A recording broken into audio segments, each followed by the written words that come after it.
إبراهيم إنك حميد مجيد. السلام عليكم ورحمة الله وبركاته. يومنا تقوى قوة رمضان إجراء دبودة دهود 46 تقوى قوة هدو دبودة 25. muna nan dai a cikin aya mafi girma a cikin alkur'ani aya ta 255 a cikin suratul baqara. Allah ramma karanta mana wannan aya.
bayani cewa wannan aya ita ce mafi girman aya a cikin alkur'ani kuma mun yi bayani cewa wannan aya tana ɗauke da manyan gaɓoɓi guda 10. gaba ta farko shine muka fassara jiya, Allahu la ilaha illa hu, Allah wanda ba wanda ya cancanci a bauta masa bisa gaskiya sai Allah.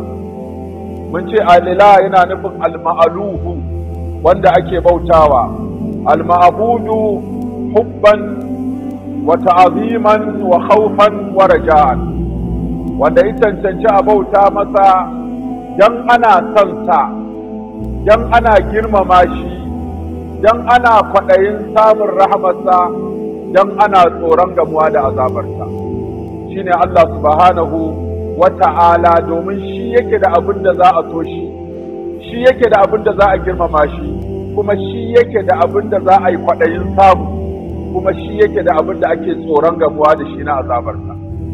shi sa wani malami ya ce, idan watan ramadana ya kama ka sanya abubuwa guda 6 a ranka. abu na farko ka rike alƙur'ani ka kuma rike sallah, domin Allah ta'ala ce wallazina yumassikuna bil kitabi wa aqamus salata inna la nudhi'u ajral muslimin. Allah ta'ala ce wanda suka yi riko da littafi, ka rike alqur'ani, ka karanta alqur'ani, ka fahimci alqur'ani, kai aiki da alqur'ani, ka karanta alqur'ani haqqa tilawatihi, tilawatul huruf, tilawatul tadabbur da tilawatul amal. ka fahimci alkur'ani, ka karanta alkur'ani, kuma kai aiki da alkur'ani. wani malami yana cewa hal na qara'ul qur'ana am alqur'ani yaqra'una, shin mu muke karanta alkur'ani ko alkur'ani ne yake karanta mu? mu muke karanta alkur'ani ko alkur'ani ne yake karanta mu? domin sahabban manzon Allah sallallahu alaihi wasallama sun rike alkur'ani suka gyara duniya da alkur'ani. mu ko yau ga Qur'ani a hannunmu, kanmu ma mun kasa gyarawa, gidajenmu ma mun kasa gyarawa, unguwanninmu ma mun kasa gyarawa, siyasarmu mun kasa gyarawa, tattalin arzikinmu mun kasa gyarawa, alaƙa tsakaninmu ma mun kasa gyarawa, zamantakewa tsakaninmu mun kasa gyarawa. mu Qur'ani yace mu karatu amma jahilai sun yawa a cikin mu. Qur'ani yace mu nemi kuɗi amma matsiyata da matalauta sun yawa a cikin mu. Qur'ani yace mu haɗa kanmu, yau a rarraba muke. Qur'ani yace mu so juna, yau kan mun zama makiyan juna. Qur'ani yace mu zama ƴan uwan juna, amma yau kusan wa kunu ibadallahi ikhwanan, innamal mu'minuna ikhwa.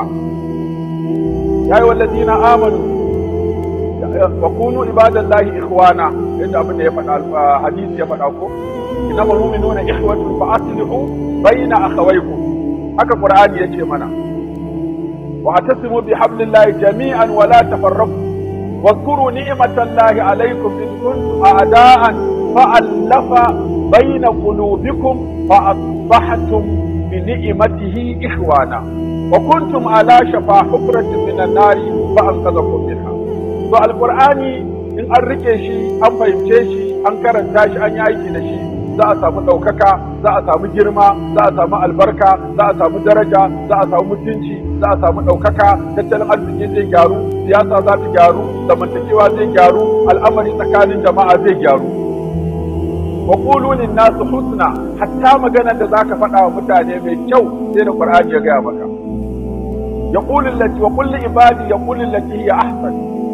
Sahabbai sun yirka Qur'ani sun gyara duniya, yau ga Qur'ani a hannu mun kasa gyara kanmu. To muke karanta Qur'ani ko Qur'ani yake karanta mu. To wallazina yumassikuna bil kitabi wa aqamus salah. Sannan ka kula da sallah, ka tsara wa kanka sallah, kada ka bari sallar farilla ta riga wuce ka a jami'i ko ta wuce ka a lokaci. Kai sallah mai kyau, a ƙara da nafilfili, rawatib, kafin azhar, bayan magariba, bayan isha, kafin asuba, da kuma qiyamul layl, da tahajjudi, da tarawih, da asham. Ai sallah a kusanci Allah, a karanta Qur'ani a kusanci Allah. Idan kana karanta Qur'ani to kana magana da Allah. Idan kana sallah to kuna ganawa da Allah. والذين يمسكون بالكتاب وأقاموا الصلاة إنا لا نضيع أجر المصلحين. سنة أبو نأكل نهدو مريكي واتو جرم مع الله لا إله إلا الله محمد رسول الله. wannan wata ne na girmama Allah, wata ne na girmama manzon Allah sallallahu alaihi wasallam. Ku bayyana da tauhidin kadaita Allah da bauta, ku bayyana da tauhidin kadaita manzon Allah da biyayya. Mu kore shirka ta hanyar faɗan la ilaha illallah don mu tabbatar da tauhidi. Mu kore bid'a ta hanyar faɗan Muhammadu Rasulullah don mu tabbatar da sunna. Domin faɗan la ilaha illallah tabbatar da tauhidi ne da kore shirka. Faɗan Muhammadu Rasulullah tabbatar da sunna ne da rushe bid'a. Duk wanda ya tsaya akan la ilaha illallah to ya tsaya akan tauhidi. Wanda ya tsaya akan Muhammadu Rasulullah to ya tsaya akan sunna. Da sunna da tauhidi su ne matakan tsira, da shirka da bid'a su ne matakan halaka. Duk wanda ya girmama annabi, ya so annabi, ya ba annabi alayhi salatu wassalam, ya koyi halayen manzon Allah, to yana da rabo a cikin warafa ana laka zikiran. Sai Allah ya ɗaukaka shi duniya, sai Allah ya ɗaukaka shi lahira. Wanda ya watsar da koyarwa annabi, ya watsar da addinin annabi, ya watsar da sunnar annabi, to yana da rabo a cikin inna shani aka huwal afkar. Sai ya yi mummunan baya, sai ya yi mummunan ƙarshe, sai ya zama abin tozartacce a duniya. Amma Allah ce inna shani aka huwal afkar. Duk makiyinka, duk mai kushe ka, sai ya zama mai yankakken baya. Wa rafa'ana laka zikran. Allah ce mun ɗaukaka ambatonka, to duk wanda ya ba annabi shi ma sai Allah ya ɗaukaka ambatonsa. Waɗannan su ne guda biyu, girmama Allah da bauta masa shi kaɗai, da ƙaunar rahamarsa, da tsoron azabarsa, da nuna masa ƙauna. San manzon Allah, da bin manzon Allah, da gaskata manzon Allah, da kishin komai na manzon Allah sallallahu alaihi wasallama, da gabatar da abin manzon Allah akan na kowa. Ya ce fi rasulillah uswatun hasana. Ka aikata abu don manzo Allah ya aikata, ka aikata abu yadda manzo Allah ya aikata, ka aikata abu domin manzo Allah ya aikata alayhi salatu wassalam. Sannan na biyar da na shida, ka roƙi Allah ya sa ka aljanna, ka roƙi Allah ya tsare ka wuta. Ka roƙi Allah ya sa ka aljanna, ka roƙi Allah ya tsare ka wuta. Wani sahabi ya ce ya Rasulullah, na ji kana addu'a da yawa, na ji sahabbanka ma suna addu'a da yawa, amma ni ban riki addu'o'in ku ba. Yace to me kake cewa kai? Yace ni sai nake Allahumma ni as'aluka aljannata wa a'udhu bika minan nar. Annabi ce mu abin da muke faɗa ki. Ba ka gama addu'a kenan ba? rabbana atina fid dunya hasanatan wa fil akhirati hasanatan wa qina azaban nar. To me zaka roƙa wanda ya wuce wannan? Allah ka bani aljanna ka tsare ni wuta, sannan ka yawaita istighfari. Ka yawaita istighfari kafin minti 5 a sha ruwa, da bayan minti 2 bayan an sha ruwa, kai wasa da wannan lokaci. Kafin a sha ruwa ka aje komai, ko kai ta istighfari, ko kai ta salati, ko kai ta addu'a, ko kai ta salatin annabi, ko kai ta istighfari, ko kai ta tasbihi, har lokacin shan ruwa ya same ka bakinka yana ambaton Allah. Sannan an sha ruwa ka yi addu'a, ka sake daga hannu ka gaya wa Allah. Wannan lokacin ba na wasa bane, domin ya ce mutum uku ba a mai da addu'a su. Mai azumi hina yufdir, lokacin da yake shan ruwa ba a mai da addu'arsa, da kuma lokacin da kake cikin azumi, da lokacin da kake sahur, da lokacin da kake buɗe baki, da lokacin da kake cikin azumi, lokaci ne masu albarka. Shi yasa Allah ta'ala ya ce Allahu la ilaha illahu, a nan gaban muka tsaya. Za mu tashi alhayyu alqayyum. Alhayyu alqayyum, waɗannan sunaye ne guda biyu daga cikin sunayen Allah subhanahu wata'ala, wanda mun ce wannan aya tana kunshe da sunayen Allah guda 5. Akwai Allah, akwai alhayyu, akwai alqayyum, akwai al'aliyu, akwai al'azim. Waɗannan sunayen Allah guda 5 da suka zo a cikin wannan wato a sura ko a cikin wannan wato aya. Ita wannan aya an siffanta Allah da alhayyu. Me ma'anan alhayyu? Rayayye, wanda rayuwarsa bata gabata da rashi ba, kuma ba za ta biyo bayan karewa ba. Gaira musbuqatin bi adamin wala malhuqatun bi fana'in. Wa tawakkal 'ala al-hayy alladhi la yamut. Ka dogara da rayayyen da baya mutuwa. Allah shi yake da cikakkiyar rayuwa wacce babu tawaya, babu mutuwa, ba farko, babu ƙarshe a cikin rayuwar Allah subhanahu wa ta'ala. Al-qayyum daga qiyam ne, kama ya qumu qiyam. Asalin qiyam ka tsaya, amma na cewa wane ya tsaya mun, da ake nufi wane ya tsaya mun, ko za ka tsaya mun, ai wane ne ya tsaya masa, ana nufin me kenan?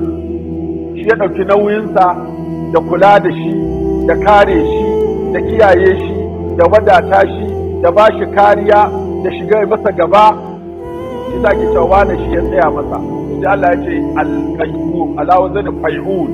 Qayyum daga qama ya qumu qiyam, da aka gina shi ala wazani fa'ul, sai zama qayyum, ala wazani qayyum, ma'ana wanda yi wadata da kansa, yi wadatar da waninsa. Babu mai wannan sunan sai Allah, babu mai wannan sifar sai Allah. Wane ne shi akan kansa ya wadatu, baya bukatar komai, baya bukatar kowa, amma da komai da kowa suna bukatarsa, shine Allah ta'ala. Babu wanda iya isa ya ce ni na wadatu da kaina, babu shi. Ya ayyuhan nasu antumul fuqara ila Allah wallahu huwal ghaniyyul hamid. In yasha yuzhibukum wa ya'ti bi khalqin jadid wa ma zalika 'ala Allah bi'aziz. Al hayatu ziddul maut. Idan an ce rayuwa shine kishiyar mutuwa. Al hayyu ziddul mayyit. Idan an ce rayayye shine kishiyar wanda yake mutuwa. Wa hayya hayatan wa hayya yahya. Aka ce wa hayya yahya, ya hayyu, sai a ce wa huwa hayyun, huwa hayyul ladhi la yamut. Wa tawakkal 'ala al-hayy alladhi la yamut wa sabbih bihamdihi wa kafa bihi bi ibadihi bi dhunubi ibadihi khabira. Allah ta'ala ce ka dogara da wanda yake cikakkiyar rayuwa, wanda baya mutuwa, ka kuma yi tasbihi tare da sunansa. Sannan Allah yana da cikakken sani da abin da bayan suke aikatawa na laifuffuka. Allah ya siffanta kansa da wannan sifa ta alhayyu a cikin alqur'ani a gurare da dama. Daga ciki a wannan guri suratul baqara aya ta 255, akwai a cikin suratu Ali Imran aya ta 1 alif lam mim Allahu la ilaha illa hu al-hayyu al-qayyum. Haka a suratu Taha aya ta 111 wa'anatil wujuhu lil hayy al-qayyum faqad khaba man hamala zulma. Haka a suratul Furqan aya ta 58 wa tawakkal 'ala al-hayy alladhi la yamut. Haka na cikin suratul Ghafir aya ta 59 nan ma Allah ta'ala sifanta kansa da cewa shine al-hayyu wa huwa al-hayyu la ilaha illa hu fad'uhu mukhlisina lahu ad-din. Waɗannan sune gurare wanda Allah ta'ala sifanta kansa da cikakkiyar rayuwa. Al-hayyu hayatan kamilatan. Allah shine mai cikakkiyar rayuwa kuma wadatacce mai cikakkiyar wadata. Mala Abu Ubaid yake cewa in an ce alƙayyum wata kira ta zo alƙayyam wata ta zo kira'ar alƙayyim ƙayyiman da yun zira ba san shadidan ƙayyiman ta zo ƙayyam ta zo ƙayyum ƙayyim yana nufin me daga kama ne aka gina shi akan waɗannan af'al din wanda yake nuna mubalaga da kaiwa mutuka da kaiwa ƙarshe wajen wadatuwar Allah subhanahu wata'ala da kansa da kuma ɗaukar nauyin wadatar da kowa da kowa, wadatar da kowa da kowa, da kula da kowa da kowa, da tsayawa kowa da komai Allah subhanahu wata'ala ne yake. Shine Abu Ubaida yake cewa al-qayyum shine al-qa'im wa huwa ad-da'im allazi la yazul. Shine titir, shine dindindin wanda baya karewa. Al-Imam al-Baihaqi yake cewa wa huwa al-qa'im ad-da'im bila zawal. Allah ta'ala shine tsayayye wanda yake kuma baya gushewa. Al-Imam al-Qurtubi yake cewa al-qayyum min qama yana nufin daga qama ne. Al-qa'im bi tadbiri ma khalaqa shine wanda ya tsaya wajen gudanar da abin da ya halitta, ma'ana da yin halitta da mallakar halitta da gudanar da halitta aikin Allah ne shi kadai, ba wanda ita ya shi, ba wanda suka yi tarayya, ba kuma me yi ne shi. Halitta aikinsa ne shi kadai, mallakar halitta nasa ne shi kadai, gudanar da halittar aikin Allah ta'ala ne shi kadai. Shine ma'anan al-qayyum. Shine Imam al-Khattabi yake cewa al-qayyum wa huwa al-qa'im ad-da'im bila zawali. Shine wanda yake wadatacce wanda kuma yake titir baya gushewa. Al-Imam Sa'di yake cewa al-hayy al-qayyum shine kamilul hayati. Shine cikakkiyar rayuwa. Kana raye kana wadace. Abinda kowa bai da shi kenan. Ba ka da kai kanka. Sannan ba ka da abun kanka. Ma'ana ba ka da kai kanka. Ba ka da iko ka sa wa kanka lokaci na cewa zan zauna a duniya dindindin. Wanda ya shigo da kai duniyar ya maka iyaka, abin da ya baka a duniyar ya masa iyaka. Mu mutane muna da iyaka, ita kanta duniyar tana da iyaka. Akwai lokacin da kowa zai kare, nan da shekara 100 mai zuwa, shekara ta 2000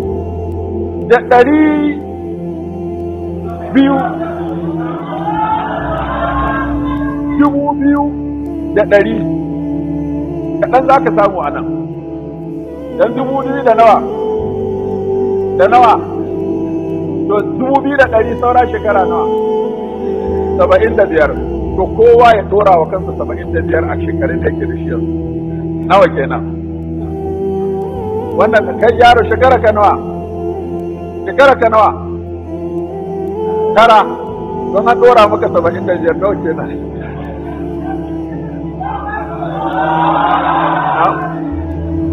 To, nan da shekara ta 2100, wannan yaron mai shekara 9 ya zama nan shekara 84. To kai yanzu kan nawa kenan? To da haka kabari na jiran mu duka. Ba dukkanmu ne a nan za mu ga 2100 ba. 100 kawai, nan 75 mai zuwa. Na? In ma ka kai shekarun da kake yanzu aka dora ma 75 kai da kanka za ka dinga fatan Allah ya sa ka tafi kabari. Don ko ka zama kaya ko ka zama wani daban. Kuga ashe rayuwarmu tana da iyaka. Sai ka kai lokacin da kai da kanka za a ce ga nama, ka ce a kai kana ma tsakar rayuwa, kana cikin arzikin da wadatar, ya zo a ce ma kakka sha ruwan sanyi, kakka kwana a ɗaki mai AC, kakka ci nama, kakka sha sukari, kakka ci gishiri,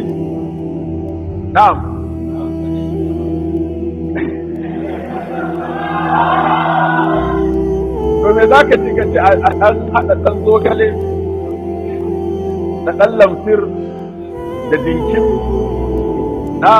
da rama da ɗan kaɗan na yaɗiya da ɗan haɗa da kuma kulubutu. Wannan shine rayuwar. Haka mai rayuwa wanda baya mutuwa shine Allah ta'ala. Yasa Allah ta'ala ce wa tawakkal alal hayy allazi la yamut, rayuwar da baya mutuwa shine Imam Sidi yake cewa al hayyul qayyum kamilul hayati al qa'imu bi nafsihi, wanda i wadata da kansa bai bukatar komai a gurin kowa. Al qayyum li ahli samawati wal ard, kuma wanda ya tsayawa sama ya tsayawa kasai.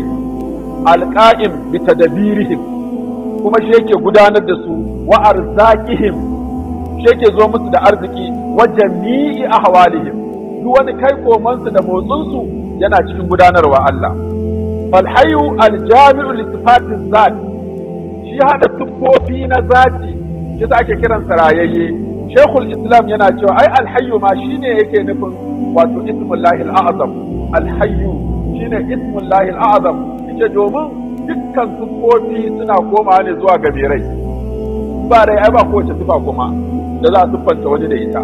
Shi yasa yace alhayyu shine wato aljami' li sifati zat, wal qayyum aljami' li sifati al af'al.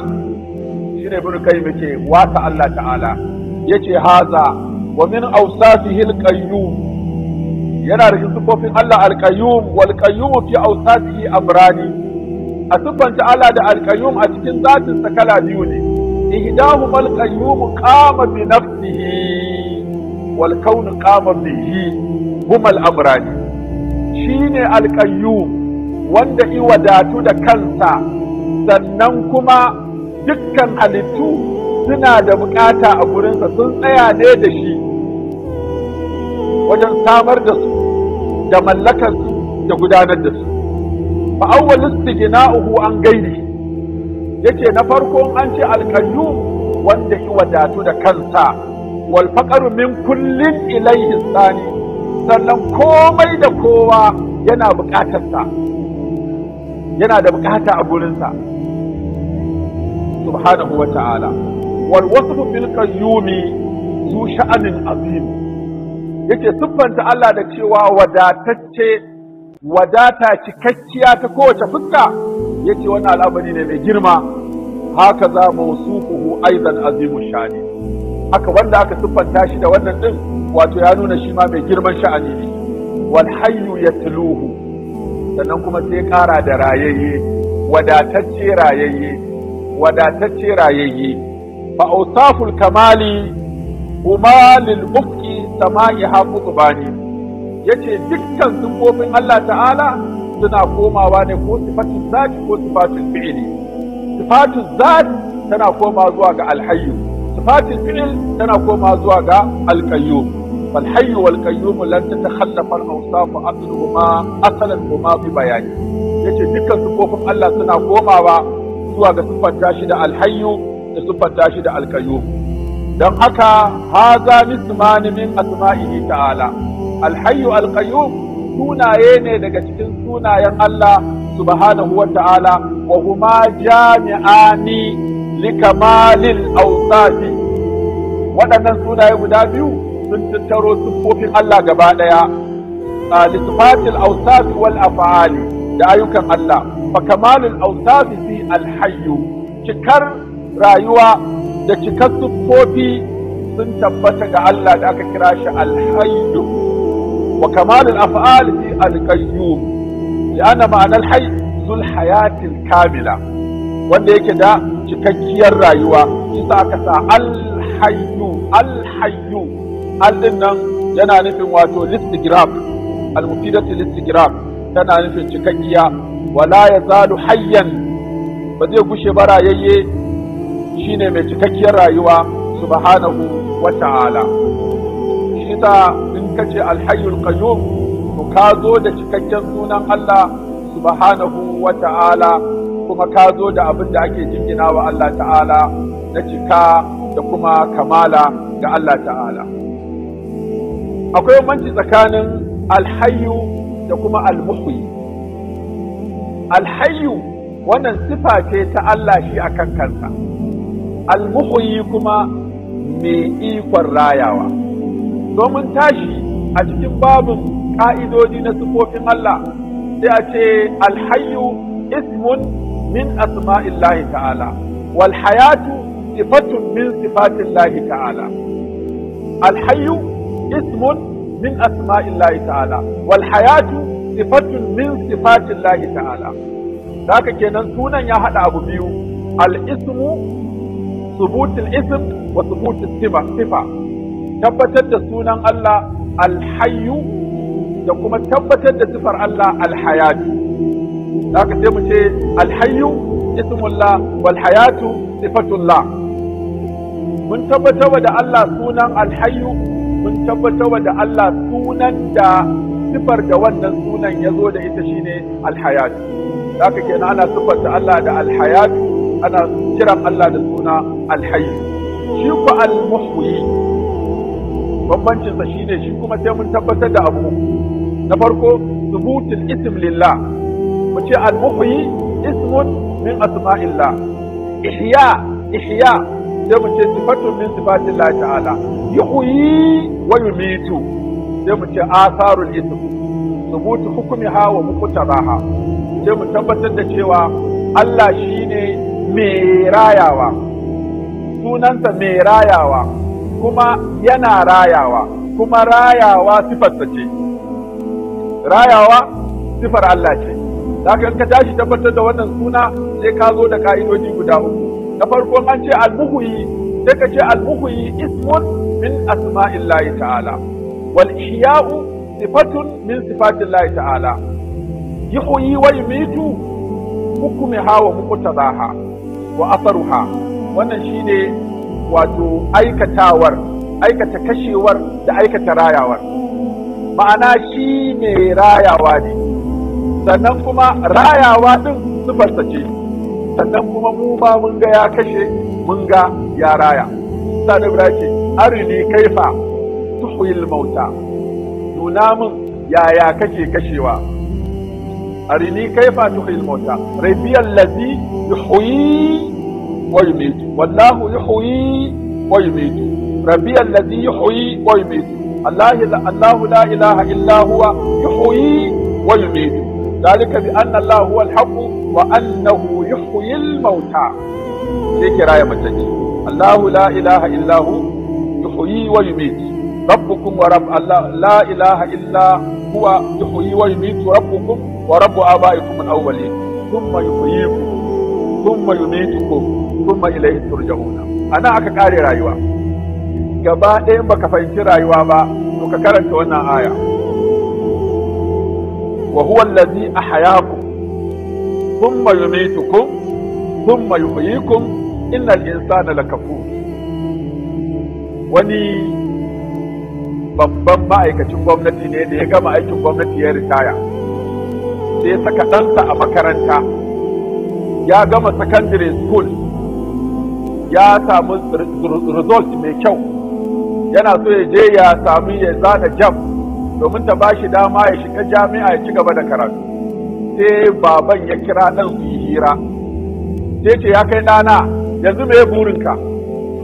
Yace buri na tun da result ɗina ya yi kyau na samu na shiga jami'a. Sai ce bayan ka shiga jami'a fa? Yace na yi karatu mai kyau. In ka yi karatu fa? Yace na gama na karɓi result mai kyau.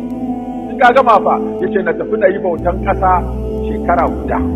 In ka gama fa da karɓi certificate ɗina na yi bautan ƙasa. Daga nan fa ce sai na tafi neman aiki. Sai me sai in samu aiki mai tsoka. In ka samu aiki mai tsoka fa, ce sai in samu kuɗi ta hanyar wannan aikin. In ka samu kuɗin fa, ce sai in gina gida. In ka gina gida fa, yake sai na yi aure.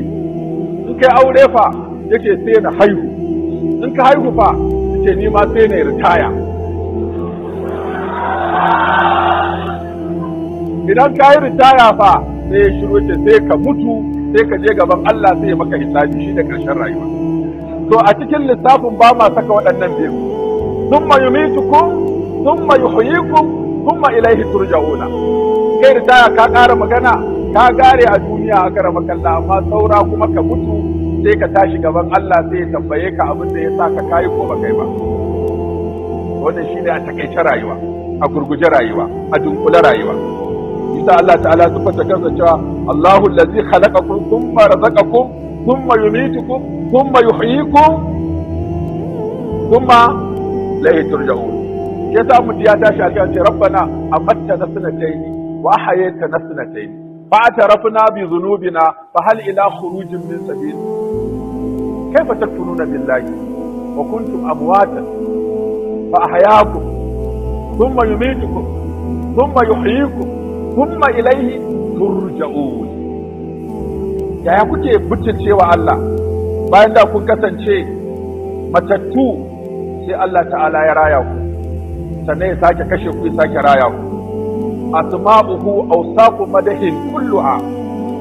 Sunayen Allah sunaye ne na yabo, mushtaqatun qad hamala lima'ani, kuma an tsago ta ne alhayyu min alhaya wal qayyum min alqiyam wallahu min alilah wal aliyu min ali wal azimu min al'azama. Duk sunayen Allah mushtaqatun ce. Asma'ullahi ta'ala asma'u awsafin wa a'lamun wa awsaf. Asma'ullahi ta'ala kulluha husna. Duka sunayen Allah masu kyau ne, duka sunayen Allah sun cancanci a kira shi da su, kuma sun cancanci a siffanta shi da su subhanahu wa ta'ala. Allah ta'ala ya cancanci a kira shi da sunayensa, a kuma siffanta shi da siffofinsa subhanahu wa ta'ala.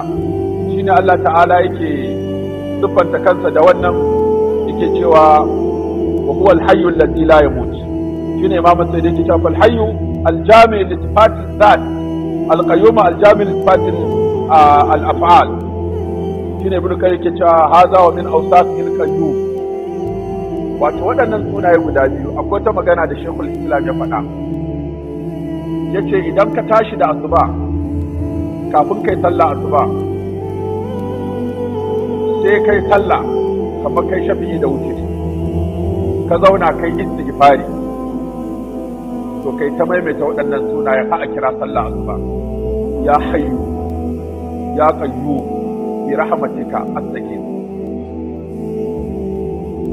Allahumma rahmataka arju fala takilni ila nafsi tarfata ayni wa aslih li sha'ani kullahu la ilaha illa anta.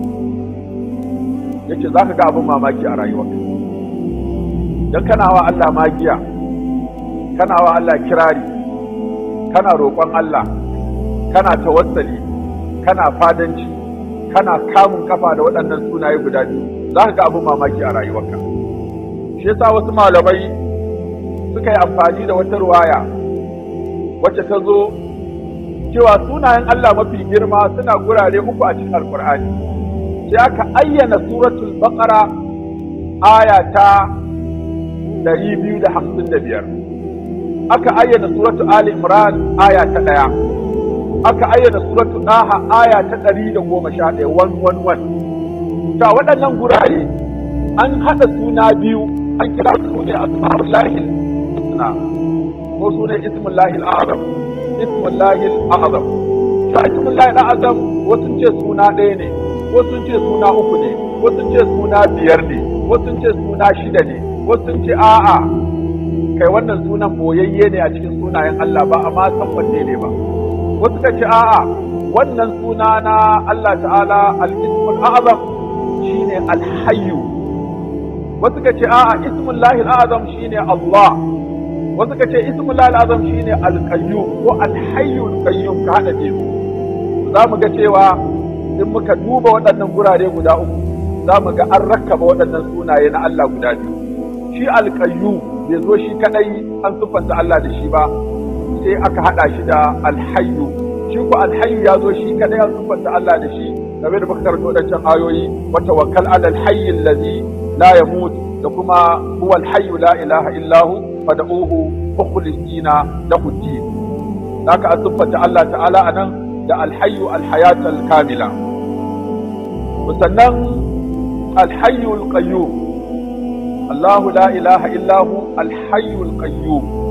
Alif lam mim, Allahu la ilaha illa hu al-hayyu al-qayyum.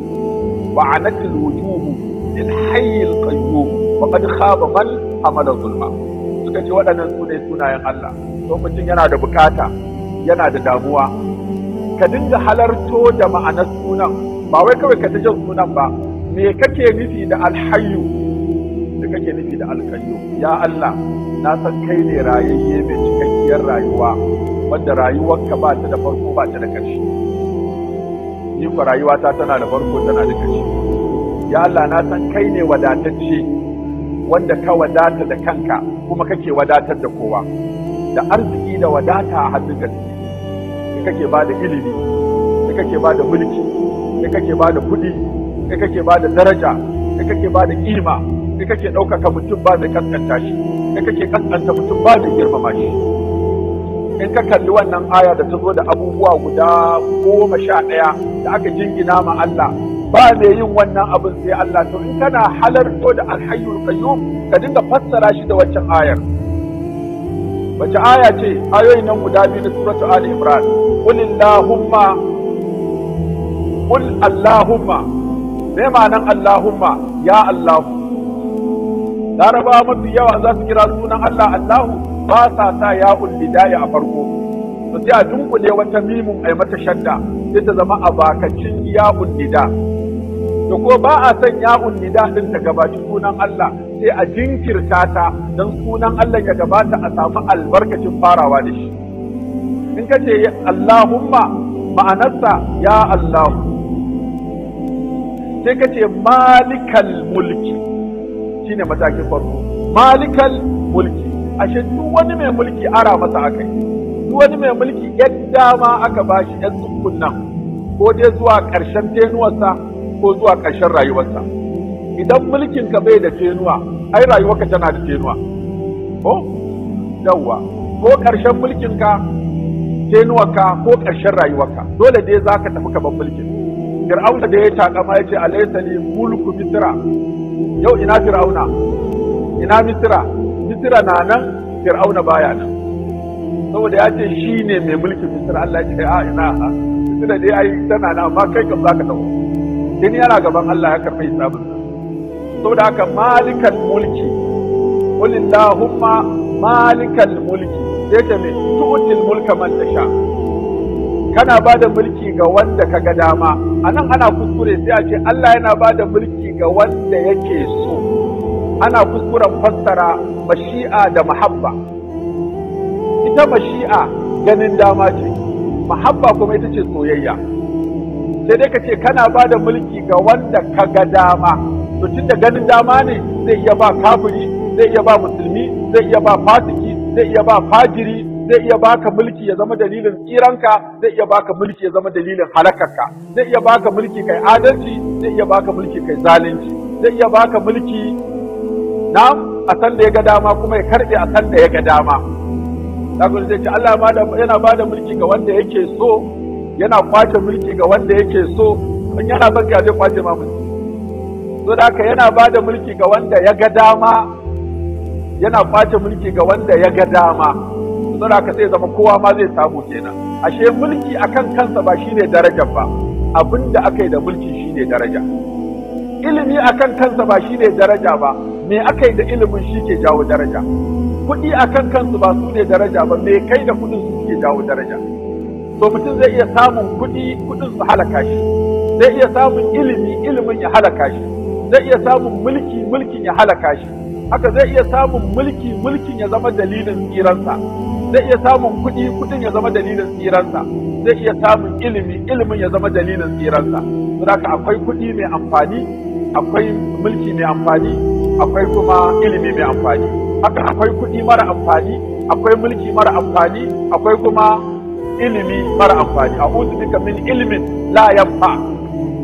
Nabi alaihi salatu ce ka tsere ni daga ilimin da bashi da amfani, ilimin jayayya, ilimin mutu, ilimin gardama, ilimin takama da nuna isa da fankama. Duk wanda ya nemi ilimi dan ya jayayya da jahilai, duk wanda ya nemi ilimi dan ya ja'in ja da malamai, duk wanda ya nemi ilimi don ya nuna shi wane ne fannaran nar, ya jira shiga wuta. Saboda shi yasa malikal mulki tu'til mulka man tasha'u wa tanzi'ul mulka mimman tasha'u. Sai ta me wa tu'izzu man tasha'u wa tudhillu man tasha'u. Ga biyar kenan. Malikal mulki tu'til mulka man tasha'u wa tanzi'ul mulka mimman tasha'u wa tu'izzu man tasha'u wa tudhillu man tasha'u. Nawa kenan? Biyar. Sai ta biyadikal khairu. Duk wani alheri da kake nema biye da shi yana hannun Allah, sai ya sako. Wallahi in bai sako ba sai ka je kasuwa ka gama nema baka samu komai ba, sai ka je noma ka je kai noman baka samu arzikin ba, sai ka je kai kiwon baka samu arzikin ba, sai kai digirgir din abinda zaka ci ma sai gagara, sai ka zagaye duniyar nan kana tallaba mai tsaye.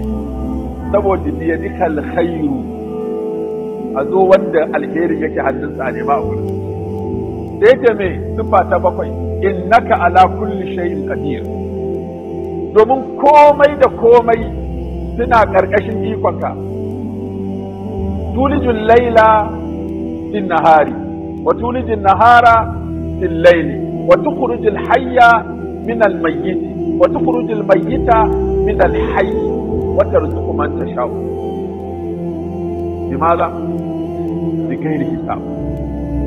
Allah ta shi maka arziki ba lissafi, ta turo maka arziki ba lissafi a karama.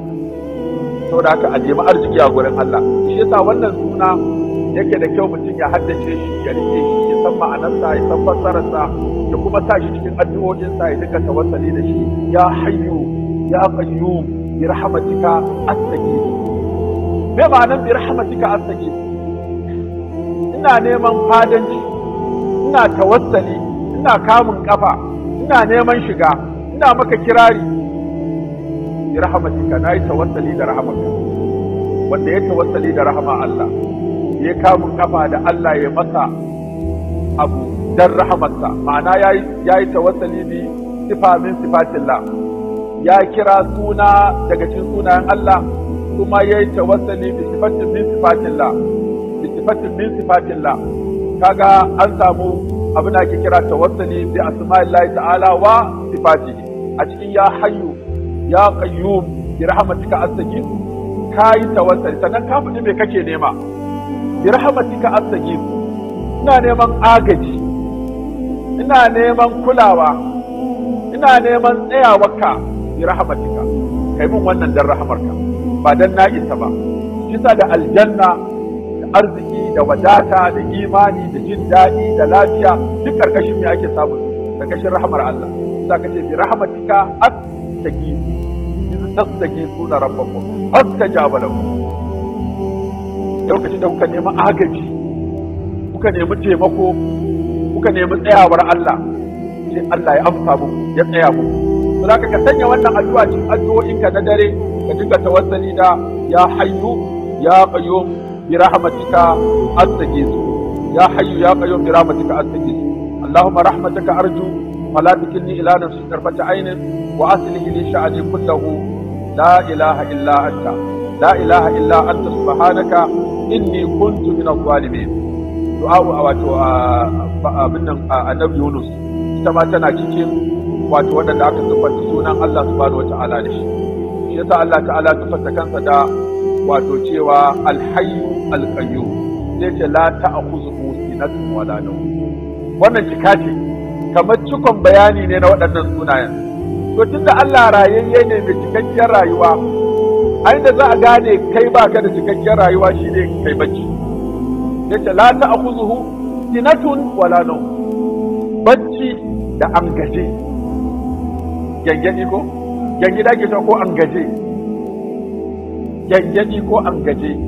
Kai haka irin haka din nan kana yi kana tangaɗi, a tangaɗi da makar maka. An gaje shi ne gyangyaɗi, ko ka ce gyangyaɗi ko ka ce an gaje. To wannan baya kama Allah. Saboda me? Li kamalu hayatihi wa qayyumiyyatihi. Saboda cikakkiyar rayuwarsa babu tawaya da kuma cikakkiyar wato wadatarsa baya bacci baya gyangyaɗi. A cikin alkur'ani an gaya mana matakan bacci guda 5. Na farko shine sinatun. Shi sinatun shine wato farkon bacci. Farkon shine gyangyaɗin ko an gaje. La ta'khudhuhu sinatun wala nawm. Sai nu'as. Nu'as in ziba shi kuma nu'asa ay amanatan minhu. Shi kuma farkon bacci mai daɗi wanda irin ka gaji din nan kana son kai bacci kuma da farko sai ka tafi guri mai kyau ka kwanta. In zafi ake ka samu katifa mai laushi ka sa bulo karkashi AC na kada ka. Shine Allah ya tabbata mu'minai lokacin da suka samu kwanciyar hankali su ga shi kuma du'asa amanatan minhu. Shine farkon bacci mai daɗi. Sannan akwai kuma huju'u shi kuma bacci ne mai yankewa, kayi ka farka shine huju. Kanu qalilan min al-layli ma yahja'un. Al-huju'u bacci mutaqabbi, kana yin baccin kana farkawa sai a kira shi huju'u. Sannan akwai ruqud shi kuma bacci ne mai dogon bacci. wa tahsabuhum ayqazan wa hum ruqud wata hasabun aiqazan wa murqud sai da suka shekara 309 suna bacci. Ina Allah ya ce wata hasabun aiqazan kana zaton su a farke wa hum ruqud amma bacci suke yi mai nauyi. Suna yin bacci mai nauyi. Daka ruqud an ce raqada yayi bacci amma baccin yayi nauyi. Sannan akwai kuma kailula shine wanne kanu qalilan minha aw hum qa'ilun shine kailula shine dan baccin nan da ake yi da rana kafin azhar ko bayan azhar mubasharatan. An ce kailula sukan yin ta ne kafin azhar, wasu kace a bayan an yi sallar azhar sai kailula zuwa da asar. To mutum sai ya samu power, ya samu karfi, ya rage bacci, sai tashi da daddare ya ta tilawa, ko ya tashi da daddare ya ta sallah, ko ya tashi da daddare ya ta nazari ya haddace littattafai da yawa. Kan rage wa kansu nauyin bacci da yin kailula. Waɗannan su ne matakan bacci guda 5 da Allah ta'ala ka ci alkur'ani. Amma akwai irin su wasnu, akwai tarniqu, akwai kara, akwai al-iqfamu, akwai at-tarfiqu, akwai at-tahwimu, akwai at-tasbihu. Waɗannan maratib ne na bacci, kowanne da sunansa. Ka duba cikin fiqhul lugha na Sa'alibi za ka ga maratibun nawm. Amma waɗannan su ne a cikin alkur'ani. Sai Allah ta'ala ce la ta'khuzuhu sinatun wala nawm. Wadata ce ta Allah ta sa baya bacci. Akwai wani asar da ake kawowa wasu ce hasanu ne. Annabi Musa ya tambayi Allah ta'ala, Allah la ta'khudhuka sinatun wala nawm. Baka bacci baka gidi. Ana yana ga abin cikar ta kai cika, kamala ta kai kamala. To amma sama da ƙasa da abin da ke tsakanin duk kai kake kula da su. Sai aka cewa nan Musa ya rike kwalabe guda 2 an cika su da ruwa.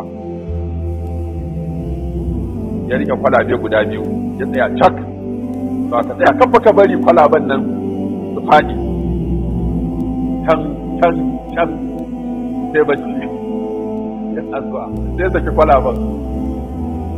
Inna Allah yumsiku as-samawati wal arda an tazula wala in zalata in amsakahuma min ahadin min ba'di. Allah shine ya rike sama ya rike ƙasa ba sa gushewa. Da Allah zai sake su to ka gaya min wanda ya rike su. To kaga kenan Allah baya bukatar bacci ko jaggadi. Inda a kaddara Allah zai jaggadi ai da duk mutu.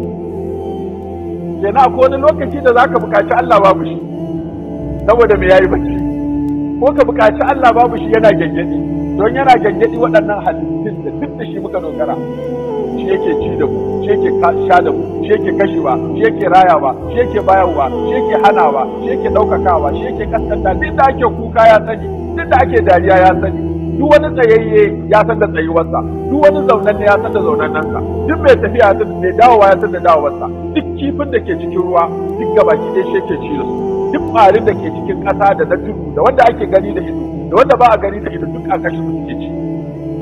Shi yake budget duk abin da ake bukata, ya san da kowa, ya san da komai, ya san kowa irin abin da yake bukata. Wa indahu mafatihul ghaib la ya'lamuha illa huwa wa ya'lamu ma fil barri wal bahr wa ma tasqutu min waraqatin illa ya'lamuha wa la habatin fi dhulumatil ard wa la ratbin wa la yabisin illa fi kitab.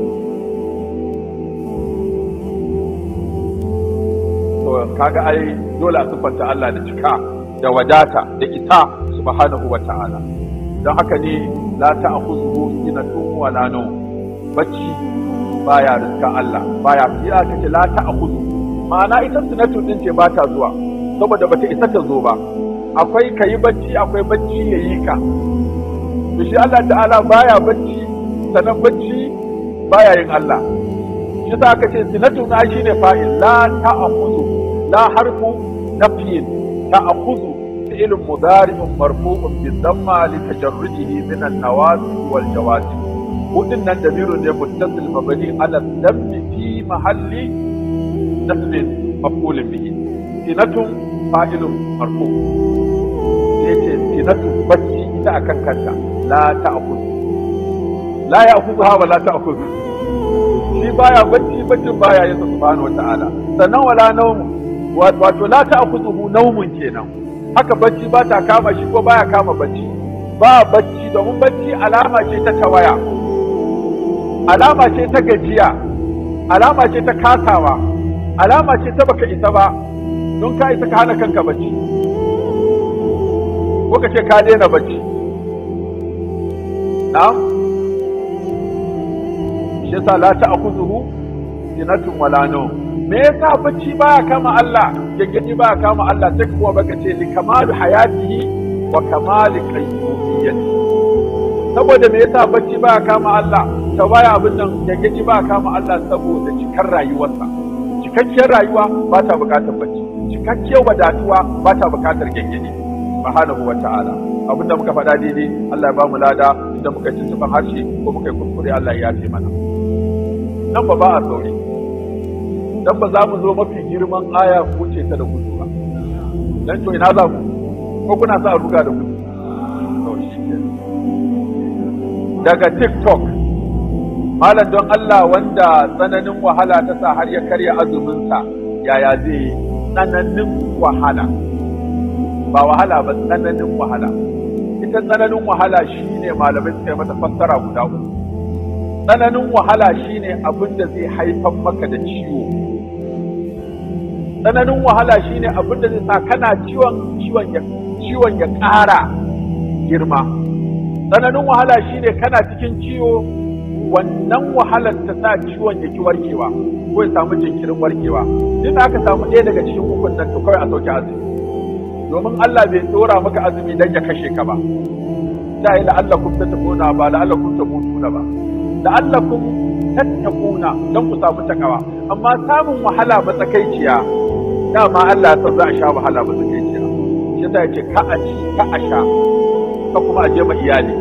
Ya toshe maka kofar sha'awa, saboda dan adam yana da tukwane, yana da korai guda uku. Akwai ƙwaryar zuciya wacce ake son a cika ta da imani, akwai ƙwaryar hankali wacce ake son a cika ta da ilimi, akwai kuma ƙwaryar uwar hanji wacce ake son a cika ta da tuwo.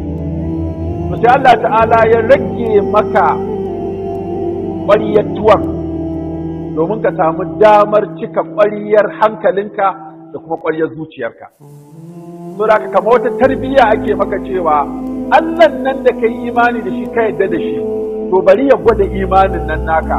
Duk wanda ya azumi ba munafiki bane, haka malamai suka ce duk wanda ya azumi ba munafiki bane. domin munafiki ba zai iya azumi ba, dan ba wanda ya san ana azumi sai Allah. Saboda kan kana son ka gwada ƙwariyar imaninka to azumi ne zai gwada. Ba wanda ya san kana azumi sai Allah. Za ka iya kin niyya, za ka iya shiga ɗaki ka samu malmala ka sa mata miya ka cinye ta, waje bakinka ka fito kana kwashi hanya za mu iya kaiwa. Duniyan nan waye sai ya hango malmalan zuwa cikin ka. Ashe kaga in dai har ka yi azumi baka ci ba baka sha ba, la a fili wala a ɓoye, ya nuna kana da imani da Allah. Zaka ba abin da yake bayyanar da imani nan take kamar azumi. Sai as-sawmu li azumi nawa ne wa ana ajazimi, ni nake sakayya da azumi. Saboda haka bawan Allah, in wahala ta yi tsanani, da ka ce wahala sai mu ji ba aka raba Allah, ai dama ana shan wahala, amma da kace tsananin wahala ka kula da kyau. In kace malam da azumi ina shan wahala, sai ce ni ma haka, amma abin da nake san Allah zai min shi sa na jura wahalar. Kuma wahalar ma ta me? Za ka ga ba kauya a kauye tayo itace, ta goyo jariri, ta rike fatanya, kuma tana azumi.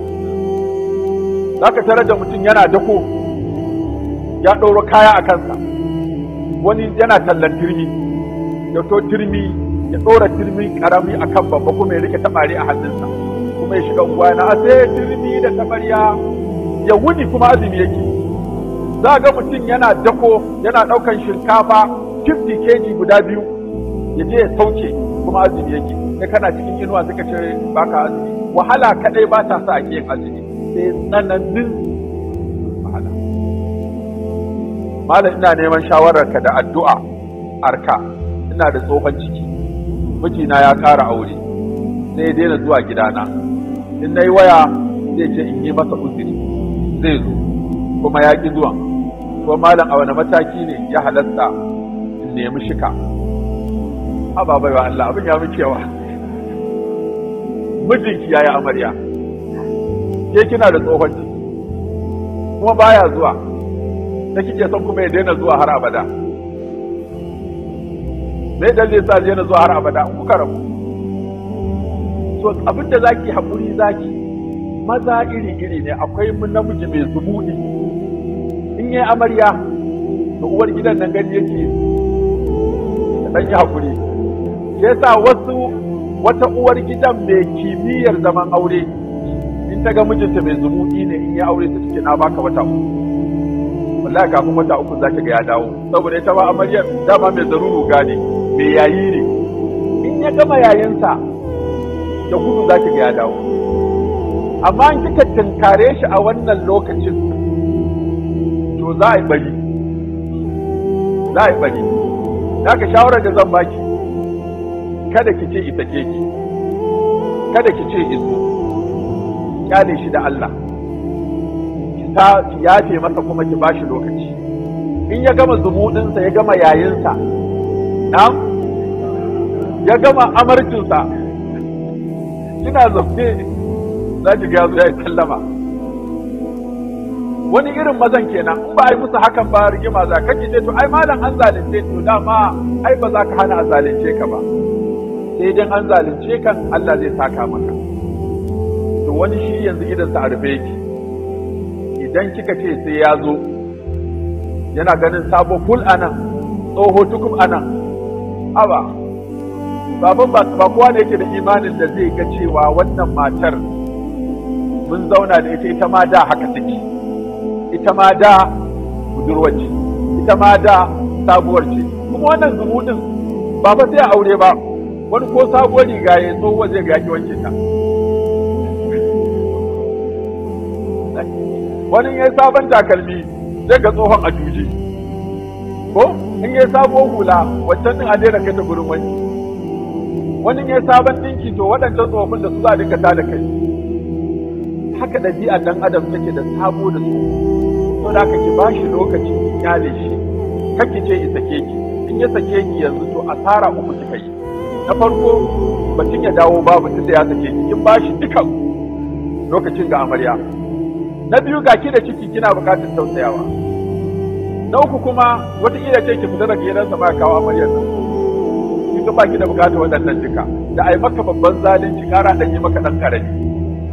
Yanzu kamar matsala biyu ce ta faru, ɗaya mummuna ɗaya mafi muni. To in za mu miki fatawa da mummuna da mafi muni wanne za ki ɗauka? Mummuna ko mafi muni? Mummuna da mafi muni. Mummuna shine mijinki baya zuwa saboda ya amarya, mafi muni shine ita ke ki a daidai wannan yanayi. To wanne ne fi sauki? Idza tazahabatul mafasid wa jama akhaffaha, idan abu biyu ya haɗu duk marasa kyau to ka ɗauki ƙaramin ka ɗauki babban, shi yake nuna kana da hankali. Saboda wannan shawara ce fa sai ta yi miki, ba ta yi miki ba to kin ga kika yanke wani hukunci, ni dai ga shawara ta, tunda shawara kika ce in baki, kuma na miki addu'a Allah ya jawo hankalin mijinki, kai kuma ka ji tsoron Allah, kai din nan wallahi ka kiyaye kanka, ka kiyaye gamuwa da Allah. Yanzu haka za ka yi mata, ka tsirka mata ciki ka tsofar da ita, ka gudu ka banta, kai dai ba ka tsoron Allah, kai dai ka kiyaye Allah, wallahi ba ka da kirki. Yanzu yaka aka yi haka za ka ji daɗi, yaka tafi goma waya ta ce mijina na samu cikin ya tsufa ya amarya daina zuwa gurina, za ka ji daɗi a wa'yanka haka. Haba la yuminu ahadukum hatta yuhibba li akhihi ma yuhibbu li nafsihi. Da ka ji tsoron Allah, zalunci ne, cin amana ne, rashin gaskiya ne, rashin kirki ne. Allah ya shirye ka, gobe nan ganka a gidan uwar gida.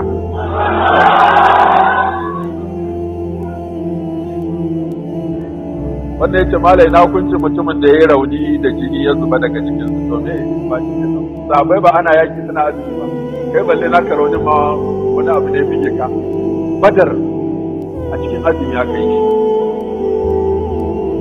sai kuma da aka yi awa 6 ana kuma tun irin karfe 8 na safe aka fara shi wajen karfe 3 aka tsaya. Kai da baka je Badar ba dan ka dan bige ciwo ya fito kace ba kai azumi ba.